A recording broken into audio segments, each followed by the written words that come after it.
Pernah nggak sih kepikiran kalau belajar itu selesai begitu kita lulus sekolah atau kuliah? Nah, hari ini kita bakal bongkar total pemikiran itu. Kita akan lihat bareng-bareng gimana belajar sekarang udah berubah jadi sebuah perjalanan. Ya, perjalanan seumur hidup yang nggak ada habisnya. Oke, jadi ini dia peta perjalanan kita. Pertama, kita akan bahas soal mindset atau pola pikir barunya. Terus, kita lihat gimana caranya belajar lebih cerdas, bukan cuma lebih keras. Nggak ketinggalan, kita juga akan ngobrolin peran guru yang ternyata juga seorang pembelajar. Dari situ, kita lanjut ke gimana wawasan bisa jadi inovasi, dan terakhir, kita rangkum semuanya biar makin nempel di kepala. Yuk, kita mulai dari intinya. Gini, mengajar dan belajar itu sebenarnya dua sisi dari mata uang yang sama, gak bisa dipisahin. Bayangin deh kayak sebuah siklus gitu. Setiap kali kita coba ngajarin sesuatu ke orang lain, sebenarnya kita juga lagi ngasah pemahaman kita sendiri. Nah, inilah fondasi utamanya. Nah, kutipan ini benar-benar nangkep esensinya. Pendidikan itu udah bukan lagi sekedar, oke, ini ilmunya silakan diterima. Bukan.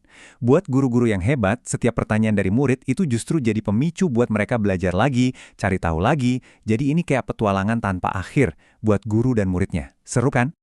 Oke, sekarang kita pindah fokus ke para pelajar. Coba deh pikirin, di zaman sekarang ini kan kita kayak dibanjiri informasi dari mana-mana ya kan?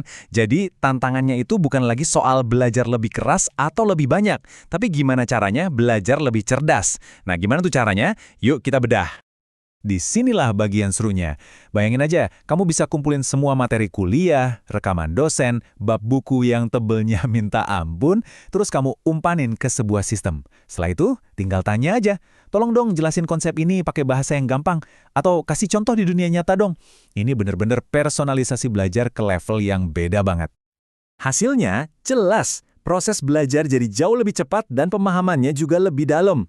Jadi ini bukan lagi soal SKS alias sistem kebut semalam buat ujian doang, tapi benar-benar ngebangun fondasi ilmu yang kuat dan bakal kepake terus. Nah, itu dia kekuatan dari belajar cerdas.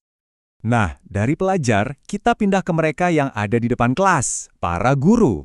Peran mereka sekarang ini lagi berubah drastis loh. Kalau dulu guru itu dianggap kayak kamus berjalan atau satu-satunya sumber ilmu, sekarang mereka lebih kayak seorang fasilitator atau pemandu yang tugasnya ngebantu setiap murid nemuin jalannya sendiri. Coba deh lihat perbedaannya, kontras banget kan? Di sebelah kiri ada model lama, guru jadi pusatnya, cuma transfer informasi, statis. Nah, di kanan, model baru yang kita bahas. Gurunya dinamis, jadi pembelajar juga, dan prosesnya jadi kolaboratif. Ini pergeseran besar. Dari yang tadinya cuma monolog satu arah, sekarang jadi dialog.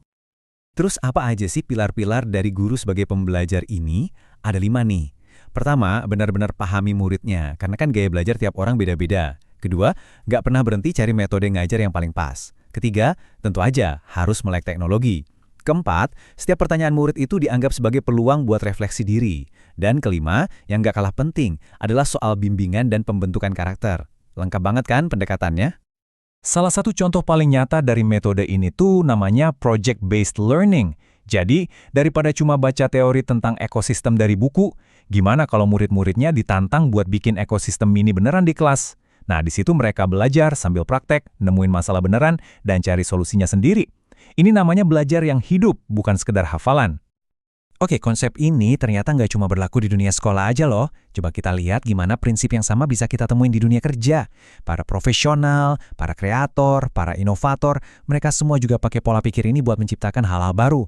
Ternyata, kunci inovasi itu ya ada di cara kita belajar terus-menerus.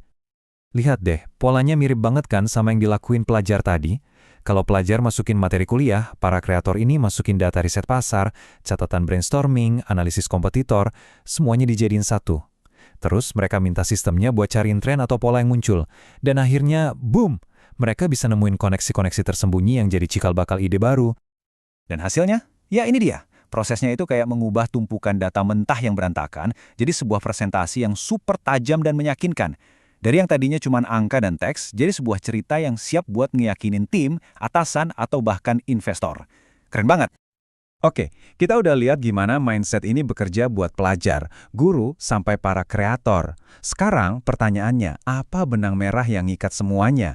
Yuk kita tarik kesimpulan utamanya.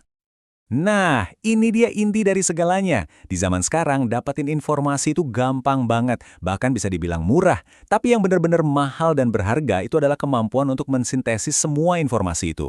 Kemampuan buat nyambung-nyambungin titik, nemuin pola, dan akhirnya menciptakan pemahaman yang baru sama sekali. Ini adalah superpower kita di era sekarang. Jadi, untuk penutup, saya mau kasih satu pertanyaan buat direnungkan. Kalau dulu yang penting itu apa yang kita tahu, sekarang pertanyaannya udah bergeser. Sekarang yang lebih penting adalah seberapa cepat kita bisa belajar hal baru. Jadi coba tanyakan ke diri sendiri, kira-kira apa hal baru yang mau kamu pelajari selanjutnya?